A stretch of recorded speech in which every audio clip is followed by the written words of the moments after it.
അസ്സലാമു അലൈക്കും വറഹ്മത്തുള്ളാഹി വബറകാതുഹു. ഖുർആൻ പ്രഭാതം 53.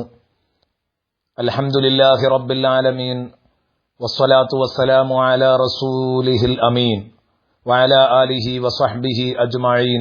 അമ്മാ ബഅദ്. ബിസ്മില്ലാഹിർ റഹ്മാനിർ റഹീം. കല്ലാ സൗഫ തഅലമൂന സുമ്മ കല്ലാ സൗഫ തഅലമൂൻ كلا لو تعلمون علم اليقين لترون الجحيم ثم لترونها عين اليقين صدق الله مولانا العظيم. പ്രിയപ്പെട്ട കൂട്ടുകാരെ, ഇന്ന് നാം ചർച്ച ചെയ്യുന്നത് മൂന്നാമത്തെ വചനം മുതലാണ്. അഥവാ ഇന്നലെ പറഞ്ഞു വെച്ചത് മരിക്കുന്നതുവരെ മനുഷ്യന് ഭൗതിക ബന്ധങ്ങളാണ് എന്നതാണ്. എങ്കിൽ ആ മനുഷ്യനെ അല്ലാഹു റബ്ബുൽ ഇസ്സത്ത് വാൺ ചെയ്യുകയാണ്, അവന് മുന്നറിയിപ്പ് നൽകുകയാണ്. നീ ഒരിക്കലും ദുനിയാവിന് വേണ്ടി ജീവിക്കരുത്. ജീവിക്കാൻ വേണ്ടി ദുനിയാവാം, പക്ഷെ ദുനിയാവിന് വേണ്ടി ജീവിക്കുന്ന അവസ്ഥ വന്നാൽ പരലോകത്തെ നീ പാടെ വിസ്മരിച്ചു കളയും. ഇതുണ്ടാവാൻ പാടില്ല. ഖല്ല, വേണ്ട വേണ്ട, നിന്റെ ഈ ശൈലി നീ തിരുത്തിയേ പറ്റൂ. കാരണം സൗഫ തഅലമൂൻ, ചില യാഥാർത്ഥ്യങ്ങൾ നീ അറിയാൻ പോകുന്നുണ്ട്. അതായത് ഖബർ ശിക്ഷ എന്ന ഒന്ന് നിന്റെ മുമ്പിൽ വരാനിരിക്കുകയാണ്. സുമ്മ കല്ലാ സൗഫ തഅലമൂൻ, വീണ്ടും പറയട്ടെ, വേണ്ട, നീ തിരുത്തിയേ പറ്റൂ. നീ ചില പൊള്ളുന്ന യാഥാർത്ഥ്യങ്ങൾ അറിയാൻ പോകുന്നുണ്ട്. ഇതൊരാവർത്തനമല്ല. രണ്ടാമത് പറഞ്ഞത് പൊള്ളുന്ന യാഥാർത്ഥ്യം ഖബർ ശിക്ഷയും കഴിഞ്ഞ് എഴുന്നേൽക്കുമ്പോൾ കൺമുമ്പിൽ കാണുന്ന നരകശിക്ഷയാണ്. സുബ്ഹാനല്ലാഹ്, ഒരു സ്വപ്നം കണ്ട് പേടിച്ച് വിറച്ചോടുന്ന ഒരു മനുഷ്യൻ, സ്വപ്നത്തിലാണ് അയാൾ കാണുന്നത്. ഒരു സിംഹം അയാളുടെ പിന്നാലെ കൂടുന്നത് പോലെ തോന്നുന്നു. അയാൾ ഓടുന്നു. അതിനിടയിൽ ആ സ്വപ്നത്തിൽ നിന്ന് അയാൾ ഉണരുന്നത് വരെ അയാൾക്ക് ബേജാറു തന്നെയാണ്. അയാൾ ഭയവിഹ്വലനാണ്.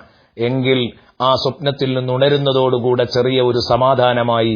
ഇല്ല, ഞാൻ കണ്ടത് കേവലം ഒരു പേക്കിനാവാണ്, ഭയപ്പെടാനൊന്നുമില്ല, ഇതിന് യാഥാർത്ഥ്യമില്ല. എങ്കിൽ ഇങ്ങനെയല്ല. ഖബറിൽ കിടക്കുമ്പോൾ അന്ന് അദാബ് താങ്ങാനാവാത്തതാണ്. പക്ഷേ അവിടെ നിന്നങ്ങ് ഉണരുമ്പോൾ കൺമുമ്പിൽ ആ അദാബിനേക്കാൾ വലുത് പച്ചയായ യാഥാർത്ഥ്യമായി മുമ്പിൽ അതാ പത്തി വിടർത്തിയാടുകയാണ്. എന്തൊരു ബേജാറായിരിക്കും, എന്തുമാത്രം ഭയമായിരിക്കും ആ സമയത്ത് ആ മനുഷ്യനുണ്ടാവുക. അള്ളാഹു നമ്മെ കാത്തുരക്ഷിക്കട്ടെ എന്ന് നമുക്ക് ദുആ ചെയ്യാം. ശേഷം അള്ളാഹു പറയുന്നു, കല്ല, വേണ്ട വേണ്ട, ലൗ തഅലമൂന ഇൽമൽ യഖീൻ, പരലോകം എന്ന ഒന്നുണ്ട് എന്ന വിഷയം, അതിനെക്കുറിച്ചുള്ള അറിവ് നിങ്ങൾക്കുറപ്പുള്ള അറിവാണെങ്കിൽ, കല്ലാ ലൗ തഅലമൂന ഇൽമൽ യഖീൻ, ഉറപ്പായ വിവരം നിങ്ങൾക്ക് പരലോകത്തെക്കുറിച്ചുണ്ടെങ്കിൽ, ലതറവുന്നൽ ജഹീം, നിങ്ങൾ നരകത്തെ കാണുക തന്നെ ചെയ്യും. നിങ്ങൾ ആ നരകം മീറ്റ് ചെയ്യാതെ പോകില്ല. കല്ലാ ലൗ തഅലമൂന ഇൽമൽ യഖീൻ ലതറവുന്നൽ ജഹീം സുമ്മ ലതറവുന്നഹാ ഐനൽ യഖീൻ, പിന്നീട് ആ നരകം തീർച്ചയായും നിങ്ങളുടെ കണ്ണിൽ കണ്ട് നിങ്ങൾക്കുറപ്പാകും. അതാണ് ഐനുൽ യഖീൻ. യഖീനിന് 3 സ്റ്റെപ്പുകളുണ്ട്. ഉറപ്പ്, ഇവിടെ 2 തരം ഉറപ്പുകൾ പരാമർശിച്ചു. ഒന്ന് ഇൽമുൽ യഖീനാണ്, മറ്റൊന്ന് ഐനുൽ യഖീനാണ്. മൊത്തത്തിൽ ഏതൊരു വസ്തുവിനെ കുറിച്ചുമുള്ള ഉറപ്പിന് 3 സ്റ്റെപ്പുകളാണ്. അതാണ് യഖീനിന് 3 സ്റ്റെപ്പുകളാണെന്ന് പറഞ്ഞത്. ഒന്ന് യഖീനുൽ ഇൽമ്, 2 യഖീനുൽ ഐന്, 3 യഖീനുൽ ഹഖ്. യഖീനുൽ ഇൽമ് എന്ന് പറഞ്ഞാൽ കേട്ടും വായിച്ചും ഒരു വസ്തുവിനെ കുറിച്ച് കിട്ടുന്ന അറിവിന്റെ അടിസ്ഥാനത്തിലുള്ള ഉറപ്പാണ്. യഖീനുൽ ഐന് എന്നത് കണ്ടുറപ്പാകലാണ്. ഐൻ എന്ന് പറഞ്ഞാൽ കണ്ണ് എന്നാണ് അതുകൊണ്ട് അർത്ഥമാക്കുന്നത്. യഖീനുൽ ഹഖ് എന്ന് പറഞ്ഞാൽ അനുഭവിക്കുക, അനുഭവിച്ചുറപ്പാവുക. അപ്പോൾ ഏതൊരു യഖീനിനും 3 സ്റ്റെപ്പാണ്. യഖീനുൽ ഇൽമ്, അതുപോലെ തന്നെ യഖീനുൽ ഐന്, യഖീനുൽ ഹഖ്. എന്നാൽ ഇത് നേരെ തല തിരിച്ചു വായിച്ചാൽ അറബി ഭാഷയിലെ സാഹിത്യ ശൈലിയിലെ ഒരു ഉത്തമ ശൈലിയായി മാറും. യഖീനുൽ ഇൽമ് എന്നതിനെ ഇൽമുൽ യഖീൻ എന്ന് നീട്ടി വായിക്കാം. യഖീനുൽ ഐനിനെ ഐനുൽ യഖീൻ എന്ന് വായിക്കാം.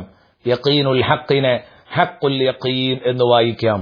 ഇതിനൊരു ഉദാഹരണം പറഞ്ഞാൽ, ഈ യഖീനിന്റെ 3 സ്റ്റെപ്പുകൾക്കൊരു ഉദാഹരണം പറഞ്ഞാൽ, ഒരാൾ അമേരിക്കയിൽ പോയി ഒരു യാത്ര കഴിഞ്ഞ് തിരിച്ചു വന്ന് അയാൾ പറയുകയാണ്, ഞാൻ അമേരിക്കയിൽ പര്യടനം നടത്തിയപ്പോൾ അവിടെ നിന്നൊരു പഴം കഴിച്ചു, രുചികരമായ ഒരു പഴം. അത് ഓറഞ്ചിന്റെ രൂപമാണ്, പൈനാപ്പിളിന്റെ സ്മെല്ലാണ്, വാസനയാണ്, എന്നാൽ മാമ്പഴത്തിന്റെ രുചിയാണ്.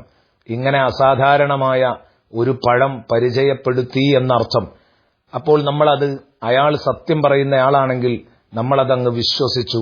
ഇതിന്റെ പേരാണ് ഇൽമുൽ യഖീൻ എന്ന് പറയുന്നത്. അയാൾ പറഞ്ഞ അറിവിന്റെ അടിസ്ഥാനത്തിൽ നമുക്ക് കിട്ടിയ ഉറപ്പ്, അതാണ് ഇൽമുൽ യഖീൻ. എന്നാൽ ആ മനുഷ്യൻ രണ്ടാമത് വരുമ്പോൾ അയാൾ ഒരു പഴം കൊണ്ടുവന്ന്, ബാഗിൽ കൊണ്ടുവന്ന് അതെടുത്ത് നമുക്ക് കാണിച്ചു തന്ന്, ഇതാണ് ആ പഴം എന്ന് പറഞ്ഞു. അത് കണ്ടതോടുകൂടെ അത് ഓറഞ്ചിന്റെ രൂപമാണെന്ന് നമുക്ക് ബോധ്യപ്പെട്ടു. ഇതിനാണ് ഐനുൽ യഖീൻ എന്ന് പറയുന്നത്. കണ്ണിൽ കണ്ടുറപ്പാവുകയാണ്. എന്നാൽ അത് വാസനിക്കാൻ തന്നു, അത് ഒരു കഷ്ണം വെട്ടി തിന്നാൻ തന്നു. അതോടുകൂടെ നമുക്ക് കിട്ടിയ രുചിച്ച് വാസനിച്ച് ബോധ്യപ്പെട്ട ആ അറിവ്, അനുഭവത്തിന്റെ അടിസ്ഥാനത്തിൽ കിട്ടിയ അറിവ്, അതിനാണ് ഹഖുൽ യഖീൻ എന്ന് പറയുന്നത്. ഇതോടുകൂടെ ആ വസ്തുവിനെ കുറിച്ചുള്ള ഉറപ്പ് കേവല ഉറപ്പല്ല, മറിച്ച് അരക്കിട്ടുറപ്പിച്ച ഉറപ്പാണ്. ഇനി ഇത് തന്നെയാണ് പരലോകത്തിന്റെ കാര്യത്തിലുമുള്ളത്. പരലോകം എന്നത്, നരകം എന്നത്, സ്വർഗം എന്നതൊക്കെ നമ്മളെ സംബന്ധിച്ചിടത്തോളം നാം കേൾവിയിലൂടെയാണ് ആദ്യം ഉറപ്പിക്കുന്നത്. അള്ളാഹുവും റസൂലും പറഞ്ഞു, നമ്മൾ ഉറപ്പിച്ചു. ഇതാണ് 1ാം സ്റ്റെപ്പ്, കല്ലാ ലൗ തഅലമൂന ഇൽമൽ യഖീൻ എന്ന് പറഞ്ഞത്. അള്ളാഹുവും റസൂലും പറഞ്ഞത്, നിങ്ങൾക്ക് ഉറപ്പുണ്ടെങ്കിൽ, ആ ഇൽമിൽ നിങ്ങൾക്ക് ഉറപ്പുണ്ടെങ്കിൽ, ലതറവുന്നൽ ജഹീം, നരകം നിങ്ങൾ കാണേണ്ടി വരും. കാണുമ്പോൾ സുമ്മ ലതറവുന്നഹ ഐനൽ യഖീൻ, അത് നിങ്ങൾക്ക് കണ്ണിൽ കണ്ട് ഐനുൽ യഖീനാകും. കാണുമ്പോൾ കിട്ടുന്ന ഉറപ്പാണ് ഐനുൽ യഖീൻ. പിന്നെ അനുഭവിക്കണം. ഈ അനുഭവത്തെക്കുറിച്ച് സൂറത്ത് തകാസുറിൽ അള്ളാഹു പറയുന്നില്ല. കാരണം അനുഭവം ഇവിടെ ചർച്ചയില്ല, കാണുന്നത് വരെ ചർച്ച ചെയ്യുന്നുള്ളൂ. അനുഭവം ചർച്ച ചെയ്യുന്നത് സൂറത്തുൽ വാഖിയയിലാണ്. വതസ്ലിയത്തു ജഹീം, പിന്നെ നരകത്തിൽ കടന്ന് കത്തിക്കരിയലാണ് എന്ന് പറഞ്ഞിട്ട് പറഞ്ഞു, ഇന്ന ഹാദാ ലഹുവ ഹഖുൽ യഖീൻ, ഇത് അനുഭവജ്ഞാനത്തിന്റെ പേരിൽ കിട്ടുന്ന ഉറപ്പാണ്, അനുഭവിച്ചുറപ്പാകുന്ന ഘട്ടമാണ്. കാരണം നരകത്തിൽ കിടന്ന് കത്തിയമരുമ്പോൾ അവന് ശരിക്കങ്ങ് ബോധ്യപ്പെടും. പക്ഷേ നരകത്തിൽ പോയി കത്തിച്ചാമ്പലായി ബോധ്യപ്പെട്ടിട്ട് കാര്യമില്ല. ഇവിടെ നിന്ന് ബോധ്യപ്പെടണം. ഹഖുൽ യഖീനിന്റെ പവറിലേക്ക് നമ്മുടെ ഈമാൻ വർദ്ധിക്കണം, ഉയരണം.